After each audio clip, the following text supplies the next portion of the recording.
예, 우리 할렐루야로 우리 함께 인사하겠습니다. 할렐루야. 할렐루야.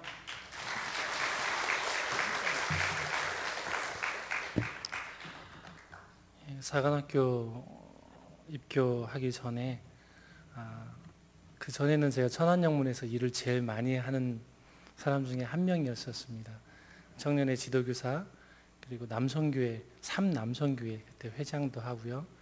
또 바자회 하면서 티켓도 제가 제일 많이 그 당시는 팔았었던 기억이 있는데, 그때는 훈련 차원에서 저에게 기회를 또 많이 주셨었는데, 그리고는 지금 처음 10년 만인 것 같습니다. 만 10년 만에 이 자리에 서게 해주신 하나님께, 또 담임차관님께 너무 감사를 드립니다.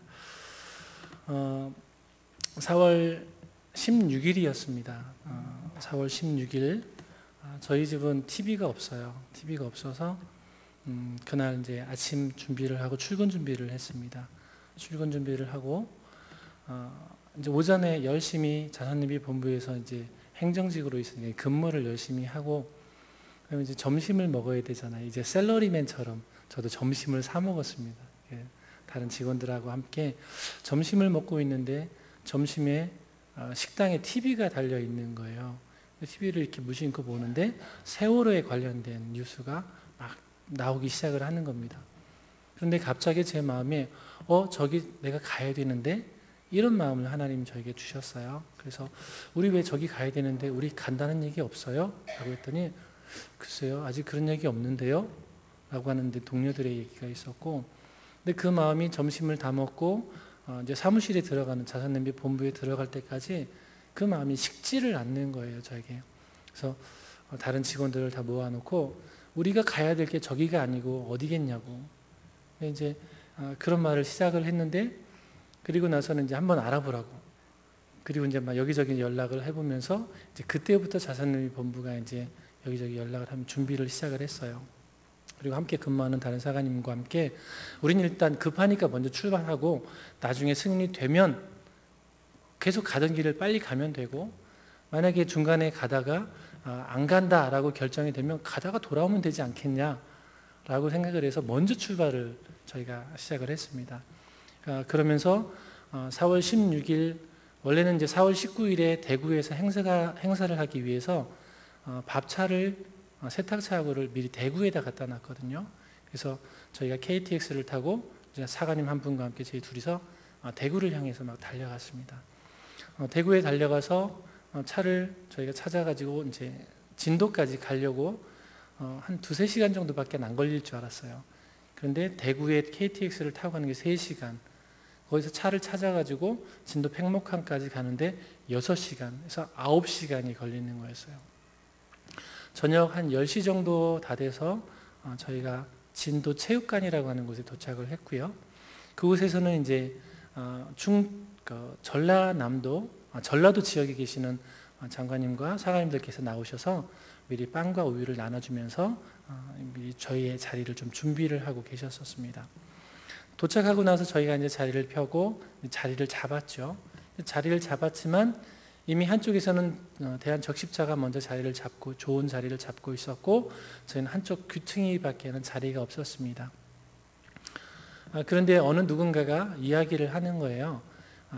팽목항이라고 하는 그 바닷가 쪽에 사람들이 또 있는데 그곳에서는 먹을 게 없어서 하루 종일 사발면 하나밖에 못 먹었노라고, 혹시 그쪽으로 가주실 수 있겠냐고.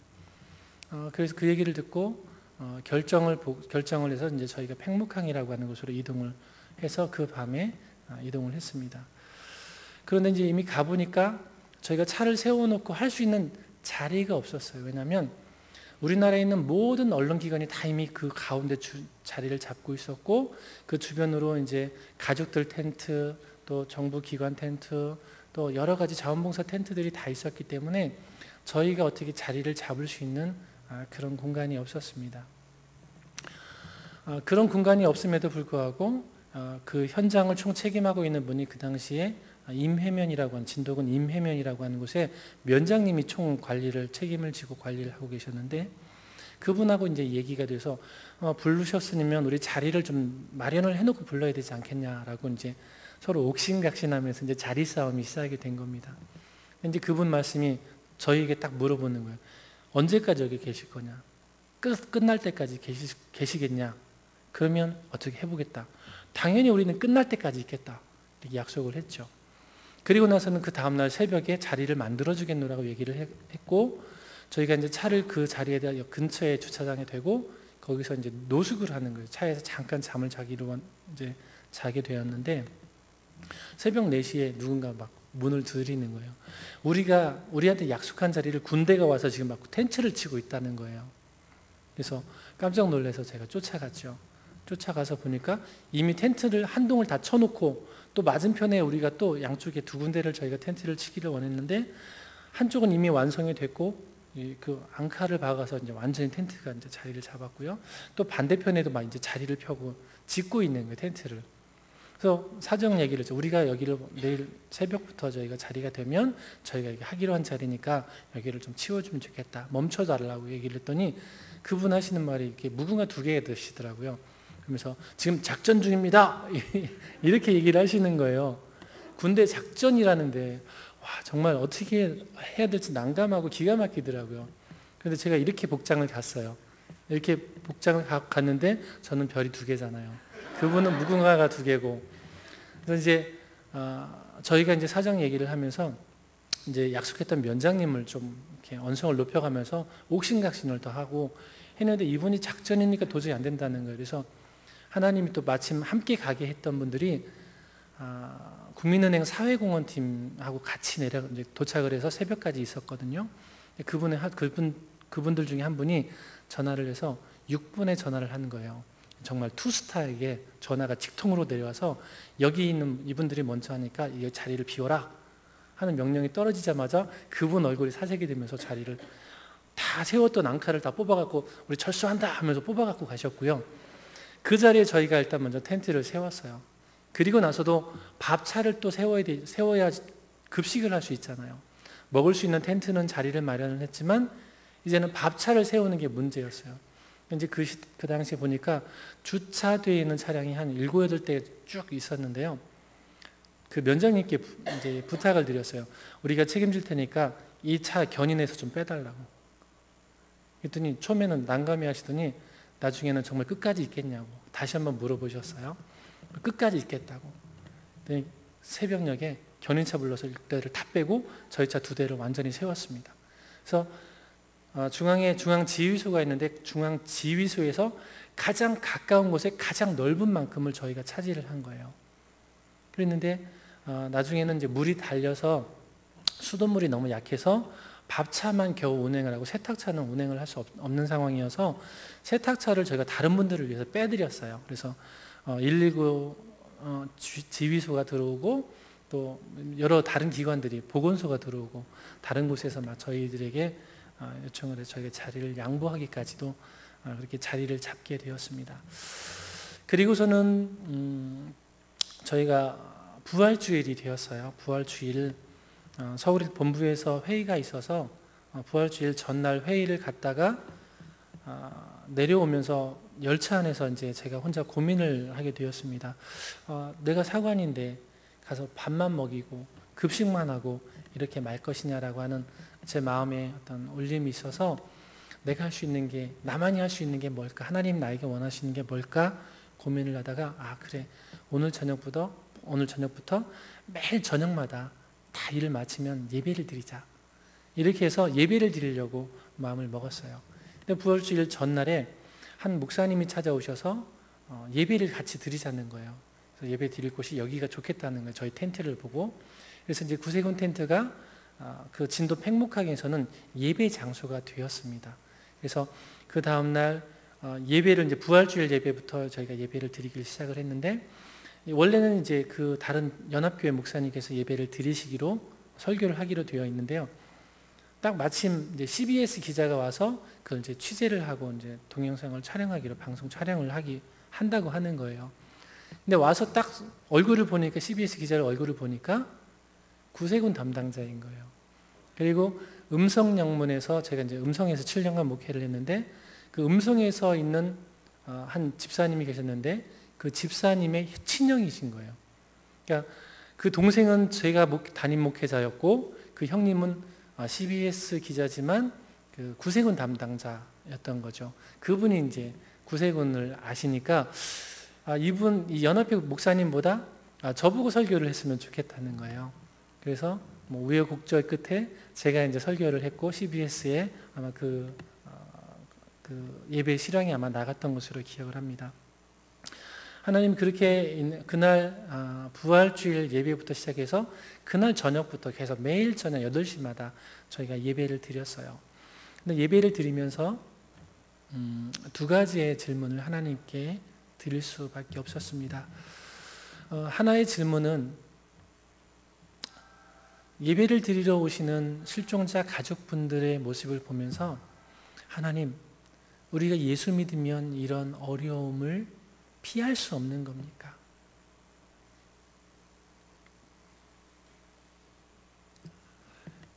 우리가 예배를 드리면서 이런 슬픔과 아픔 속에서도 하나님을 찾아야 되는 것이 맞습니까?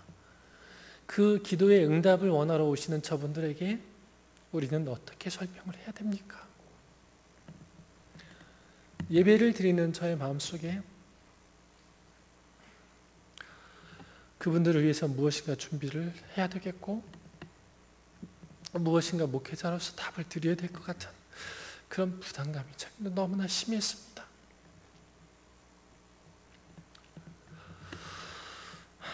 두 가지의 말씀을 통해서 하나님이 저에게 제 마음의 상처를 치료해 주셨는데요. 오늘 그 말씀을 좀 함께 나누기를 원합니다. 조금 전에 읽었던 본문 창세기 18장 17절로 19절 말씀은 하나님이 소돔과 고모라를 멸망시키려고 가신 도중에 그 사실을 아브라함에게 알려주시는 그런 장면입니다. 그러면서 하나님이 이렇게 말씀하시는 거예요. 여호와께서 이르시되 내가 하려는 것을 아브라함에게 숨기겠느냐? 아브라함은 강대한 나라가 되고 천하 만민은 그로 말미암아 복을 받게 될 것이 아니냐? 내가 그로 그 자식과 건속에게 명하여 여호와의 도를 지켜 의와 공도를 행하게 하려고 그를 택하였나니 이는 나 여호와가 아브라함에게 대하여 말한 일을 이루려 함이니라. 하나님은 이 소돔과 고모라 역시 아브라함에게 기대를 걸고 계셨던 거예요. 아브라함과 롯이 서로 네가 먼저 좌하면 나는 우하고 내가 우하면 나는 좌하겠다라고 했을 때 그 아브라함의 조카 롯이 소돔성에 들어가서 살고 있어요. 하나님을 알고 있는 사람이고 하나님의 율법을 따라서 살려고 몸부림치는 사람이었죠. 그런데 소돔과 고모라를 변화시키는 데는 실패했던 겁니다. 하나님이 소돔을 멸망시키기 위해 아브라함에게 이야기를 했을 때 아브라함이 하나님 앞에 당당히 나섭니다. 하나님, 저 소돔과 고모라를 멸망시킬 때에 저 안에 있는 의인들은 어떻게 합니까? 하나님, 그 안에 신앙인들 있잖아요. 하나님, 정말 하나님을 알고 하나님 말씀대로 몸부림치며 살아가는 저들은 어떻게 하겠습니까? 라는 질문을 하나님께 던지는 거였어요. 그러면서 하나님, 저 안에 50명의 의인이 있다면요, 하나님이 내가 돌이키리라, 멸망시키지 않겠다, 이렇게 말씀하십니다. 그러면 하나님 45명이 있으면요, 내가 멸망시키지 않을게. 40명은요? 30명은요? 20명은요? 10명? 10명만 있어도 내가 돌이키겠다. 그런데 소돔과 고모라는요, 의인 10명이 없어서 결국 유황불에 타버리고 말았습니다. 오전 예배 때 제가 몰랐던 사실입니다. 저희 담임사관님 말씀하시기를 충청 지방에는 크리스찬 지도자가 전혀 표에서 당선이 되지 않았노라고. 이게 무슨 일이겠습니까, 여러분? 다른 모든 곳에서는 다 크리스찬들이 당선이 돼서 이제 위정자가 되었습니다. 그런데 충청 지역에서는 왜 그런 일이 없을까요? 하나님이 만약에 충청 지역을 소돔성처럼 불과 유황으로 멸하시겠다고 이렇게 마음 먹었다면 누군가는 이렇게 아브라함이 아마 그 이야기를 들었으면 이렇게 하나님, 그 충청 지방에 50명의 의인이 있으면 어떻게 하시겠습니까? 내가 멸하지 않겠다. 의인 10명이 있으면요, 멸하지 않겠다. 그런데 만약에 멸망이 됐다면 그동안 충청 지방에서 다니고 있는 모든 사람들, 모든 크리스찬들은 어떻게 되는 겁니까? 하나님에게 인정받는 단 10명의 크리스찬이 없을 수 있을까요? 우리는 여기 있는 분만 해도 벌써 100명이 넘는데요. 그런데 이게 무슨 일입니까? 세월호를 제가 옆에서 사건이 있으면서 45일 동안 저희가 함께 그곳에서 현장에 있었습니다. 그러면서 그분들에게 왜 우리가 이곳에 와서 이렇게 봉사를 해야 되고, 봉사를 하면서도 왜 내 마음이 무거워야 되고, 왜 저들에게 미안해야 할까? 왜 저들에게 정말 죄스러운 마음이 있어야 될까? 하나님 저에게 이 말씀을 통해서 저를 바로잡아 주셨습니다. 어쩌면 이 나라에서, 우리가 살고 있는 이 땅에서 우리가 크리스찬의 역할을 잘 못했기 때문이 아닐까? 다른 사람을 위해서 사랑해야 됨에도 사랑하지 못하고, 다른 사람을 위해서 나눠야 됨에도 나누지 못하고, 아니 어쩌면 세상 사람들과 더 세상처럼, 더 세상에서 앞장서 세상 사람들을 세상의 방법으로 살았던 것은 아닐까? 세상에 있는 사람들은 우리에게 이야기를 합니다. 야, 너희들은 크리스찬이니까 크리스찬답게 좀 살아야 되는 거 아니야? 저 사람 교회 다니는 사람 맞아? 라고 저희들에게 반문합니다. 왜입니까? 우리가 크리스찬답게 살지 못하기 때문에 오히려 저희들에게 이제는 기독교가 아니라 개독교로 저희를 부르고 있습니다. 나쁜 사람들만 우리를 개독교라고 합니까? 아닙니다. 우리들 스스로도 우리를 지금은 개독교라고 부르고 있습니다. 왜 그럴까요? 하나님은 아브라함을 통해서 이렇게 이야기를 합니다. 아브라함아, 내가 너에게 먼저 복을 주고 너로 민족을 이루고 내 자손을 정말 번성하게 내가 해줄게. 대신에 너는 많은 사람들의 복이 됐으면 좋겠다. 네가 복의 근원이 좀 되면 좋겠다. 이렇게 아브라함을 처음 부르시는 거예요. 그리고 소돔성을 멸망할 때도 하나님 이렇게 말씀하십니다. 아브라함은 강대한 나라가 되고 천하 만민은 그로 말미암아 복을 받게 될 것이다. 너희들 때문에, 너를 만나는 모든 사람, 너가 속해 있는 모든 곳에 있는 사람들이 너 때문에 복을 받게 될 거야. 그 일을 네가 좀 했으면 좋겠어. 그런데 오늘 우리를 만나고 있는 사람들이 우리들을 보고 야, 내가 저 사람 만나게 정말 복이야, 이렇게 이야기를 합니까? 아, 쟤 정말 대단해. 자기가 절대 양보 안 하고 정말 손톱만큼도 손해보는 일이 없어. 이런 이야기를 듣고 있는 겁니까? 내가 그로 그 자식과 권속에게 명하여 여호와의 도를 지켜 의와 공도를 행하게 하려고 그를 불렀다. 그를 택했다. 이렇게 말씀하고 있습니다. 다시 말하면 소돔과 고모라는요, 어쩌면 아브람과 롯의 영향력 범위 바깥에 있었기 때문일 수 있어요. 이제 그들을 변화시킬 수 있었고 그들을 변화시켜야만 했음에도 불구하고 그들은 하지 못했을 수 있어요. 어쩌면 이 아픔이, 그 고통이 아브람과 롯을 바꿔놓았을 수 있습니다. 오늘 세월을 보면서 오늘 우리들의 마음은요, 이야 다행이다, 우리 아이는 없다, 이렇게 있어야 되겠습니까? 아니요, 그렇지 않습니다. 내 잘못이구나. 우리가 이 세상을 바로잡지 못했고 우리가 아직도 예전처럼 살고 있고 나 자신만을 위해서, 내 자식만을 위해서 살고 있구나.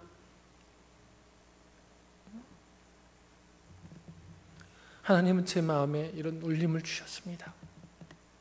그리고 또 하나의 질문이 저에게 왔습니다. 하나님, 정말 하나님을 잘 믿고 하나님 말씀대로 열심히 살아가는 저들에게 왜 고난이 찾아오는 겁니까? 저들에게 주시는 아픔이, 아니 저 자녀를 주실 때는 언제고 저 자녀를 데려가시면 어떻게 합니까? 그분들에게 설명할 길이 없는 거예요. 그런데 하나님께서 또 하나의 저에게 말씀을 보여주셨습니다. 그것은요, 사무엘하 12장에 있는 말씀인데요, 어느 날 다윗이 우리아의 아내 바사바를 통해서 아이를 낳았어요. 그런데 하나님은 나단 선지자를 통해서 너의 잘못 때문에 그 아이가 죽게 될 것이다, 이렇게 말씀하고 선포하고 있습니다.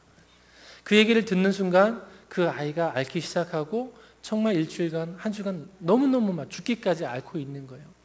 그 모습을 본 아버지인 다윗 왕이요, 그 아이를 위해서 왕복을 벗고 금식을 하면서 모든 것을 정말 아이를 위해서 기도하기를 시작했어요. 그리고 일주일 동안 정말 식음을 전폐하며 하나님께 아이를 위해서 간구하며 기도를 시작합니다. 그런데요, 일주일쯤 지났을까? 신하들의 모습이 이상한 모습입니다. 다윗이 묻습니다. 아이가 죽었느냐? 예, 죽었습니다. 신하들은 굉장히 걱정이 됐어요. 아이가 죽기 전에도 다윗 왕이 저렇게 식음을 전폐하며 아무 정사도 돌보지 않고 오직 아이만을 위해서 기도가 있는 저 아버지에게 이제 무슨 일이 일어날까? 그래서 다윗이 의외의 행동을 합니다. 그 자리에서 툭툭 옷을 털고 일어나더니요, 음식을 차리라고 하고 머리 왕복을 입고 머리에 기름을 바르고 식사를 시작을 하는 겁니다. 그러자 신하들이 궁금해합니다. 아니 왕이시여, 아이가 죽기 전에는 그렇게 모든 일을 다 내려놓고 금식하며 아이를 위해서 기도하시더니 아이가 정말 죽었으면 이제 정말 슬퍼해야 될 텐데 이제 안 슬프십니까? 이 행동이 무슨 이야기입니까? 라고 할 때 다윗의 신앙 고백이 나옵니다. 하나님이 이미 결정하셨기 때문에 이제 그 아이는 내가 있는 곳에 돌아올 수 없고 이제는 내가 그 아이가 있는 곳에 돌아갈 일만 남았다. 이게 다윗의 고백입니다. 여러분, 이게 무슨 뜻인 줄 아시겠습니까? 다윗은요, 그동안 우리아를 다른 나라 적군의 손에 살해를 했어요. 남의 아내를 취해서 범죄를 한 그 다윗에게 하나님은 그의 범죄함을 돌이킬 수 있는 은혜를 베푸셨다는 거죠. 그 아이를 하나님이 용서하셨다면 그 죄는 덮어버릴 수 있어요. 그런데 그 아이를 하나님 품에 데려가셨어요. 그런데 그 모습을 본 다윗은요, 그 후로 다시는 죄를 범하지 않습니다. 왜 그랬습니까? 그 아이는요, 하나님이 다윗을 다윗되게 만드시기 위해 사용하셨던 하나님의 통로였던 거예요. 다윗의 신앙 고백에 의하면 그 아이는 하나님 품에 안겨 있는 거예요. 그래서 다윗은 이제 내가 죽으면 그 아이가 있는 곳으로 갈 것이다. 그곳이 어디냐면 바로 천국이죠.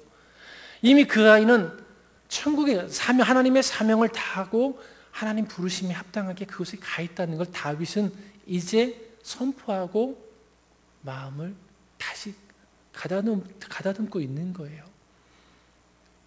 이제 그 아이, 다윗이 이제 어떤 유혹이 와도 바시바보다 더 아름다운 여인이 자기를 유혹해도 이 다윗은요, 그 아이를 생각하며 결코 그 유혹에 넘어가지 않을 겁니다. 그 아이를 생각하면서 하나님의 사명이 무엇이고 자기가 하나님이 왜 자기를 이 왕 위에 세우셨는지 결코 잊어버리지 않을 겁니다. 그래서 다윗은 그날부터 더욱더 잘 사는 거예요. 하나님의 공도와 의와 하나님의 율례와 규례와 법도대로 잘 살아가는 정말 선정을 베풀어 하나님 마음에 확실히 중심에 들어있는 그런 왕으로 완전히 변해 있는 겁니다. 그 일을 위해서 하나님 그 어린 생명을 사용하셨다는 것이죠. 또 한 명의 자녀들이 있습니다. 우리가 잘 아는 욥의 자녀들인데요, 이 욥의 자녀들은 아버지가 신앙이 너무너무 좋았어요. 그런데 이 자녀들은 매일 술 먹고 호랑방탕하게 즐기며 살고 있어요. 하나님은요, 이 욥을 자랑하고 싶어서 마귀에게 이 욥을 내어놓습니다. 하나님이 이 욥을 내어놓자마자 마귀가 이 욥을 치기 시작합니다. 가장 먼저 재물에 칩니다. 두 번째는 자녀들 10명 한꺼번에 다 죽어버립니다. 욥의 마음이 너무너무 속상하고 찢어집니다. 자신이 낳은 아이들을 이제 잃어버린 거죠. 그런데요, 하나님은 욥기서 제일 마지막 장에 가면 그 욥에게 또다시 재산을 주시는데 이전에 있었던 것에 갑절의 재산을 주시고요. 또 아이들도 8명의 아이들, 그 아이들은 그 시대에 가장 아름답게 생겼고 가장 신앙이 좋은 아이들을 8명을 하나님이 허락하셨다. 이렇게 성경은 기록하고 있습니다. 그래도 그 먼저 있던 자식을 데려가면 그 부모의 마음이 어떻겠냐? 그거는 어떻게 해석을 할 것이냐? 여러분, 그 아이들은 자기의 죄 때문이라고 저는 생각을 합니다. 하나님을 경외하지 않고 하나님의 율례와 규례 법도대로 살지 않기를 본인들이 선택한 아이들이었어요. 세월호 안에 있는 그 아이들이 여러 가지의 모습이 다 있었습니다. 어떤 부모님들은요, 가슴을 치면서 정말 눈에 넣어도 아프지 않을 그 아이를 잃어버렸다고 하고 하나님을 정말 떠나고 싶고 원망하고 싶다는 이야기를 그냥 서슴없이 하는 분들도 계셨어요. 또 어떤 분들은요, 아무 이야기를 할 수 없어요. 또 어떤 분들은요, 안 가려고 하는 아이를 억지로 등 떠밀어서 보낸 부모님들도 계셨어요. 그 세월호 사건으로 오늘 우리는 무엇을 알아야 합니까? 오늘 우리의 마음속에서는 무엇을 하나님 말씀하시고자 하는 걸까요? 결론의 말씀을 드리겠습니다. 하나님은 그 다윗에게도요, 여디디아라고 하는 아이를 하나 선물로 주셨어요. 죄 가운데 있는 밧세바를 통해서 낳은 아이는 하나님이 데려가셨지만, 이제 그 우리아가 죽고 나서 남편을 장례하고 이제 정실로 그 밧세바를 아내로 맞이한 다윗과 그 밧세바의 사이에서는요, 솔로몬이라고 하는 아이가 태어나게 되고, 하나님은 그 아이를 통해서 다윗의 대를 이어가는 그런 일을 선택하시게 됩니다. 하나님은 오늘 그 아픔을 겪고 있는, 또 겪게 될 수 있는 오늘 우리 부모님들을 통해서 하나님은 이 시대의 정의를, 공의를, 하나님의 의를, 하나님의 율례와 규례와 법도를 세워가시기를 원하고 계십니다. 그런데 그 사명을 오늘 우리가 저버리고 내려놓는다면 어쩌면 또 제2의 세월호가 일어날 수 있습니다. 그 일을 막을 수 있는 건 정부가 아닙니다. 그 일을 막아야 되는 사람들은 저와 오늘 여기 있는 우리 모두인 줄로 믿습니다. 우리가 하나님의 말씀대로 사라지고 그 말씀대로 살아서 세상에 있는 모든 사람들이, 그래, 우리가 저렇게 사는 게 좋은 거야, 맞아, 저렇게 살아야 되는데 우리가 저렇게 살지 못했어 라고 부러워할 때 이 자리에 300명, 500명, 이 자리가 모자랄 정도로 이 성전은 차고 넘치리라 믿습니다. 우리가 말을 잘하는 게 아닙니다. 우리 아이들은요, 우리가 말을 잘해서 가르치는 대로 크는 게 아니고요, 우리가 살아가는 모습을 보고 보는 대로 큰다고 합니다. 우리의 자녀들을 위해서 우리가 먼저 하나님 말씀대로 살아가면서, 하나님의 말씀대로 살아가면 하나님 복 주시겠다고 하시잖아요. 아니, 내가 너에게 먼저 복을 줄게, 그리고 너의 자손을 풍성하게, 정말 번성하게 민족을 이룰 만큼 해줄게. 하나님 이거 먼저 약속하신 거예요. 근데 왜 그 약속의 복을 못 받습니까? 너에게 맡겨준 것, 너에게 맡겨준 달란트, 너에게 맡겨준 재물, 너에게 맡겨준 그 무엇인가를 다른 사람들을 위해 써봐. 그게 너를 통해서 그들이 복을 얻으면 그들이 하나님을 알게 될 거야. 그들이 하나님을 만나고 싶어 할 거야. 그들이 너희들의 모습을 통해서 하나님을 발견할 거야. 오늘 아브라함을 부르신 하나님, 오늘 저와 우리도 동일한 모습으로 우리를 부르시고 찾으시는 줄 믿습니다. 하나님의 음성을 들으시면 마음속에, 우리의 생각 속에, 성경에가 아니라 우리의 생각과 마음 속에 새겨놓은 다음에 살아가는 겁니다. 이렇게 사라져 갈 때 우리는 제2의 세월호를 막을 수 있습니다. 이 나라, 이 민족을 다시 하나님께로 돌이킬 수 있습니다. 그게 아브라함부터 오늘 우리에게까지 우리를 선택하신 하나님의 사명인 줄로 믿습니다. 이 사명 붙잡고 오늘도 최선을 다하고 열심을 다하고 목숨을 다하여 달려가는 우리 모두 천안영문 구세군 가족들 되시기를 주의 이름으로 축원드립니다. 기도드리겠습니다. 사랑의 아버지 하나님, 부족한 우리들을 고백합니다. 우리가 세상에서 하나님의 말씀을 가지고 살아내지 못하고 하나님이 역사하셔서 우리가 복을 받는 자로서 살아감을 자랑치 못하고 나타내지 못하고 드러내지 못함을 하나님 용서하여 주옵소서. 우리의 삶에 하나님이 복 주심으로 말미암아 오늘도 우리가 살아가며 하나님이 우리에 있는 모든 것을 다 내려놓아도, 모든 것을 다 나누고도, 그럼에도 하나님이 우리를 지키시고 보호하시며 우리의 삶이 형통한 것을 보여줄 수 있는 오늘 믿음 있는 삶을 우리가 살기를 원합니다.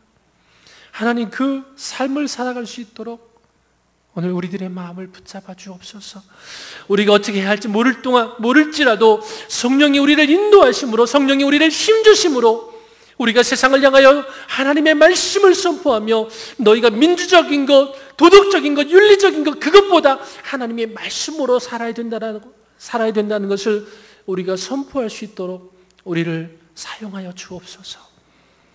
우리를 다시 한번 부르시고 결단할 수 있도록 하나님 우리의 이름을 다시 한번 불러 주옵소서. 예수님의 이름으로 기도드리옵나이다. 아멘.